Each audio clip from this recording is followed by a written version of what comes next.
ನೋಡಿ, ಈ ಘಟನೆ ಇವತ್ತೇನು ಫರೀದಾಬಾದ್ನಲ್ಲಿ ಸ್ಫೋಟಕಗಳನ್ನು ಪತ್ತೆ ಮಾಡಲಾಯಿತು, ವಶಪಡಿಸಿಕೊಳ್ಳಲಾಯಿತು RDXು.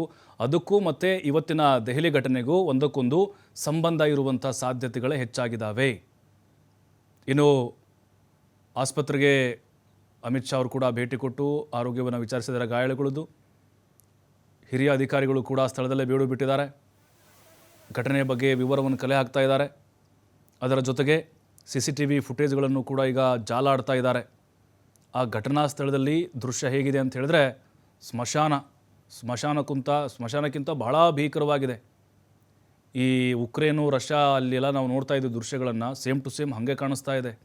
ಸುಟ್ಟು ಕರಕಲಾದಂಥ ದೇಹಗಳು, ಆ ದೇಹಗಳಿಂದ ಬರ್ತಿರುವಂಥ ಹೊಗೆ ಒಂದು ಕಡೆ, ಚೀರಾಟ ನರಳಾಟ ಒಂದು ಕಡೆ, ಕೈ ಕಾಲು ಬೆರಳುಗಳು ಕಟ್ಟಾಗಿ ಬಿದ್ದಿರೋದು ರಸ್ತೆ ಮೇಲೆ, ಮಾಂಸದ ಮುದ್ದೆಗಳು, ಅಲ್ಲಿ ಆ ವೆಹಿಕಲ್ಗಳು ಸುಟ್ಟು ಭಸ್ಮ ಆಗಿರೋದು, ಕೆಲವೊಂದಿಷ್ಟು ವ್ಯಾನ್ಗಳು ಆ ಡೋರುಗಳೆಲ್ಲವೂ ಪೀಸ್ ಆಗಿರೋದು, ಕೆಲವು ಹೆಣಗಳು ದೂರಕ್ಕೆ ಹೋಗಿ ಬಿದ್ದಿರೋದು ನಿಜಕ್ಕೂ ಬಹಳ ಘನಘೋರ.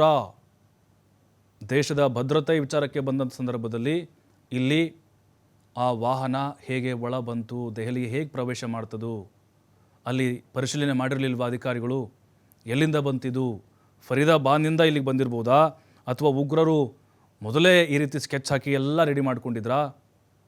ನಿಜಕ್ಕೂ ಈಗ ಎಲ್ಲ ನಗರಗಳಿಗೆ ಹೈ ಅಲರ್ಟನ್ನು ತೆಗೆದುಕೊಳ್ಳಲಾಗಿದೆ. ಜನನಿಬಿಡವಾದಂಥ ಪ್ರದೇಶಗಳನ್ನು ಇಲ್ಲಿ ಟಾರ್ಗೆಟ್ ಮಾಡಿದೆ ಅನ್ನೋದು ಕೂಡ ಶಂಕೆಗಳು ವ್ಯಕ್ತವಾಗ್ತಾ ಇದ್ದಾವೆ. ಅಮೋನಿಯಂ ನೈಟ್ರೇಟ್ ಕೂಡ ವಶಪಡಿಸಿಕೊಂಡಿದ್ದರು. 350 kg ಸ್ಫೋಟಕ, 20 ಟೈಮರ್ಗಳು ಕೂಡ ಅಲ್ಲಿ ಪತ್ತೆಯಾಗಿತ್ತು.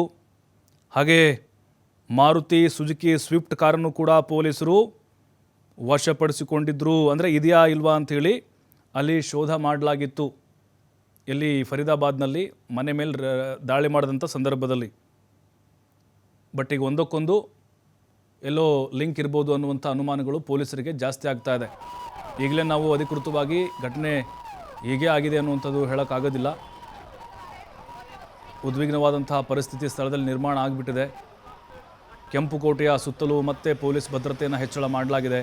ಸಂಸತ್ ಭವನಕ್ಕೂ ಕೂಡ ಹೆಚ್ಚಿನ ಪೊಲೀಸರನ್ನು ಕಳಿಸಲಾಗಿದೆ.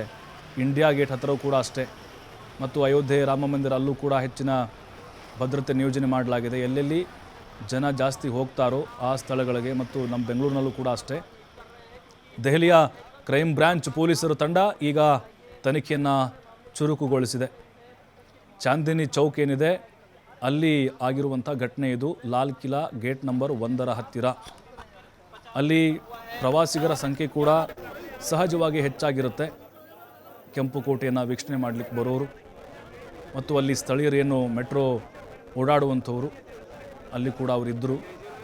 ಜೊತೆಗೆ ಸಿಗ್ನಲಲ್ಲಿ ವಾಹನಗಳು ಇದ್ವು. ಆಟೋಗಳಿಗೆ ಡ್ಯಾಮೇಜ್ ಆಗಿದೆ. ಸುಮಾರು 5ರಿಂದ 6 ಆಟೋಗಳಿಗೆ ಅಲ್ಲಿ ಬೆಂಕಿಯಲ್ಲಿ ಹೊತ್ತಿ ಉರಿದಿದ್ದಾವೆ, ಮತ್ತು ಒಂದು 3-4 ಕಾರುಗಳು, ಹಾಗೆ 1-2 ವ್ಯಾನ್ಗಳು, ಈ ರೀತಿಯಾದಂಥ ಒಂದು ಅವಘಡಗಳು ಸದ್ಯಕ್ಕೆ ಅಲ್ಲಿ ಆಗಿದೆ. ಮೃತರ ಗುರುತು ಇನ್ನೂ ಇಲ್ಲಿವರೆಗೂ ಕೂಡ ಪತ್ತೆಯಾಗಿಲ್ಲ. ಅಲ್ಲಿಯವರ ಅಥವಾ ಬೇರೆ ರಾಜ್ಯದಿಂದ ಅಲ್ಲಿ ಪ್ರವಾಸಕ್ಕೆ ಅಂತೇಳಿ ಬಂದಂಥವರ. ನೋಡಿ, ಜಮ್ಮು ಕಾಶ್ಮೀರದಲ್ಲಿ ಆದಂತಹ ಒಂದು ಉಗ್ರರ ಕೃತ್ಯ ಅದಾದ ಮೇಲೆ ದೇಶದಲ್ಲಿ ಆಗಿರುವಂಥ ಮತ್ತೊಂದು ಬಹುದೊಡ್ಡ ದಾಳಿ ಅಂತ ಹೇಳ್ಬೋದು ಇದು. ಪಹಲ್ಗಾಮ್ ಅಟ್ಯಾಕನ್ನು ನೋಡಿದ್ವಿ ನಾವು. ಅದಾದ ಮೇಲೆ ರಾಷ್ಟ್ರ ರಾಜಧಾನಿ ದೆಹಲಿಯಲ್ಲಿ ಈ ಥರ ಘಟನೆ ಆಗಿರೋದು ನಿಜಕ್ಕೂ ಕಳವಳಕಾರಿ. ಇದು ಭದ್ರತೆಗೆ ಅಪಾಯ ಇದೆ ಇಲ್ಲಿ.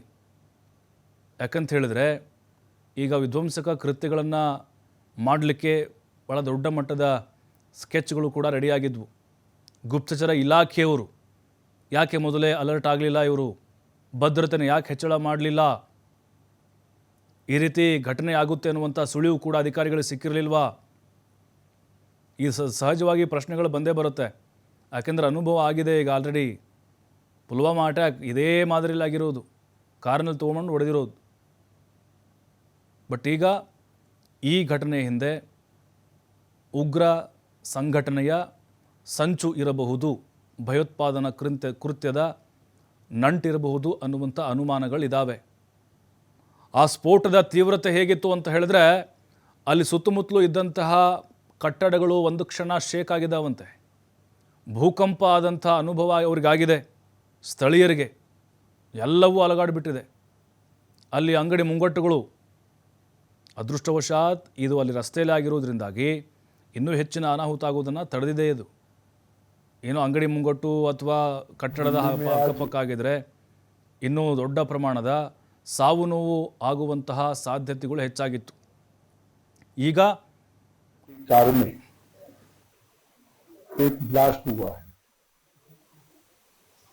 और ब्लास्ट के कारण कार और कार के आसपास की 3-4 व्हीकल और खड़े हुए लोग, ऑटो में बैठे हुए लोग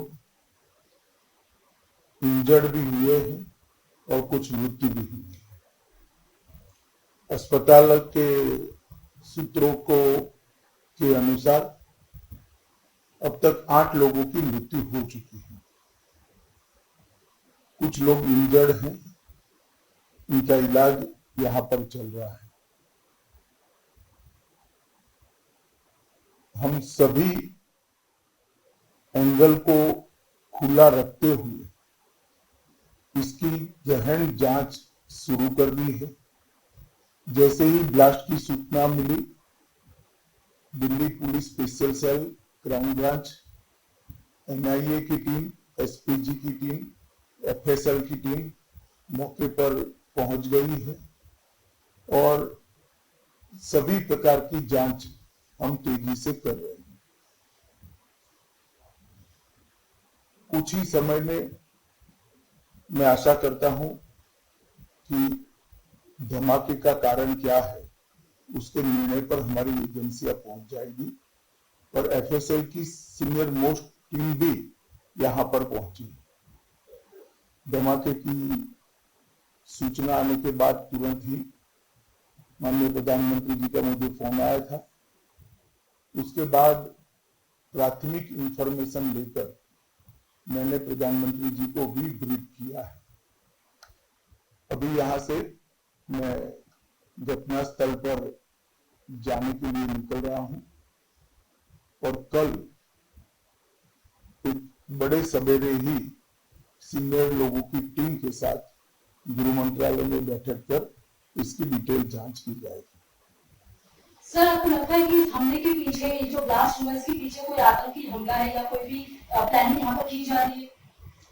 देखिए, हम सभी एंगल्स को ओपन रखकर सभी दृष्टि से जांच कर रहे हैं। घटना किस कारण से हुई ये अभी कहना बहुत मुश्किल है। जब तक विस्फोट के स्पॉट पर से जो स्पेसिमेंस मिलेंगे, इसका जब तक एफएसएल का एनालिसिस, एनएसजी का एनालिसिस नहीं होता, इसके बारे में कुछ भी कहना दिक्कत है। मगर हम किसी भी एंगल को बंद नहीं मानते हैं। सभी एंगल का हम दृढ़ता के साथ आगे जांच करें। धन्यवाद।